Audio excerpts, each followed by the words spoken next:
Plus দাও minus দাও, এই যে প্লাস দাও এবং মাইনাস দাও এই দুটোর মধ্যে পার্থক্য কেমন বা কি? যেমন ধরেন আমি আপনাকে দুটো বাক্য বলি। একটা বাক্য হলো আমাকে একটি কলম দাও, আর একটা বাক্য হলো তাকে আসতে দাও। তাহলে এই যে দাও শব্দটা কিন্তু দুটোতে আছে, আমাকে একটি কলম দাও আর তাকে আসতে দাও। তাহলে দুটোর ক্ষেত্রে কিন্তু আমরা গিভ ব্যবহার করতে পারবো না, অথবা দুটোর ক্ষেত্রে কিন্তু আমরা লেট ব্যবহার করতে পারবো না। তাহলে কিভাবে হবে? এই যে প্লাস দাও তার মানে হলো যখন দাও এর আগে নাউন থাকবে তখন প্লাস দাও, তার মানে হলো গিভ দিয়ে হবে। গিভ মি আ পেন, আমাকে একটি কলম দাও। দেখো দাও এর আগে আছে কি কলম, আমাকে একটি কলম দাও। গিভ মি আ পেন, তাকে যেতে দাও। তাহলে এই যে যেতে দাও, দাও এর আগে কি আছে? ভার্ব আছে। মাইনাস দাও, তাহলে সেটা শুরু হবে কি লেট দিয়ে। লেট হিম গো, লেট হিম গো। এই জন্য প্লাস দাও মাইনাস দাও, দাও থাকলেই আমরা গিভ দিয়ে যেমন সেন্টেন্স করতে পারবো না, আবার লেট দিয়েও করতে পারবো না।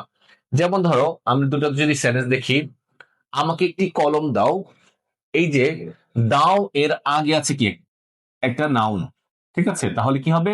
যদি দাও এর আগে নাউন থাকে তাহলে হবে কি গিভ। আর এখানে দেখো লিখতে দাও, লিখতে, তাহলে এই দাও এর আগে আছে কি ভার্ব, তাহলে কি হবে লেট। তাহলে তাকে হাসতে দাও, তাহলে কি আছে? ভার্ব আছে, কি হবে? ভার্ব থাকলে কি হয়? লেট দিয়ে শুরু হবে। আর তাকে ব্যাকটি দাও, তার মানে হলো কি নাউন আছে, দাও এর আগে নাউন আছে, তাহলে কি দিয়ে শুরু হবে? গিভ দিয়ে শুরু হবে। যেমন এই যে গিভ, আমাকে একটি কলম দাও, give me a pen, give me a pen. আমাকে লিখতে দাও, গিভ মি রাইট, এরকম হবে না, লেট মি রাইট। আমাকে লিখতে দাও, লেট মি রাইট। তাকে হাসতে দাও, লেট হিম লাভ, লেট হিম লাভ, লেট হিম স্মাইল। তাকে হাসতে দাও। আর তাকে ব্যাগটি দাও, তাকে ব্যাগটি দাও।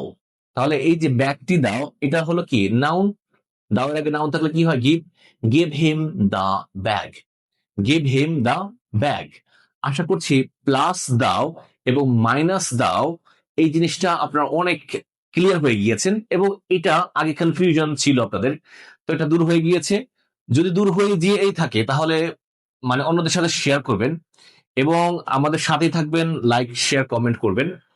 আরেকটা বিষয় হলো কমেন্টটা করবেন কি, সেটা হলো আপনি কতটুকু বুঝতে পেরেছেন। দেখেন আমাকে পড়তে দাও, এখানে কি হবে? তাকে ফুলটি দাও, তাকে ফুলটি দাও। এই দুটো সেন্টেন্স আপনি কমেন্ট বক্সে কমেন্ট করবেন যে আসলে আপনার সেন্টেন্সটা ঠিক আছে কিনা। যদি আপনি শেখার ক্ষেত্রে লজ্জা পান তাহলে শেখার জীবনে হবে না, এই জন্য কমেন্ট করেন।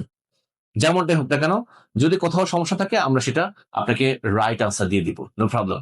Keep learning and do share with others so that everybody can learn. Stay happy, stay healthy. Assalamu alaikum.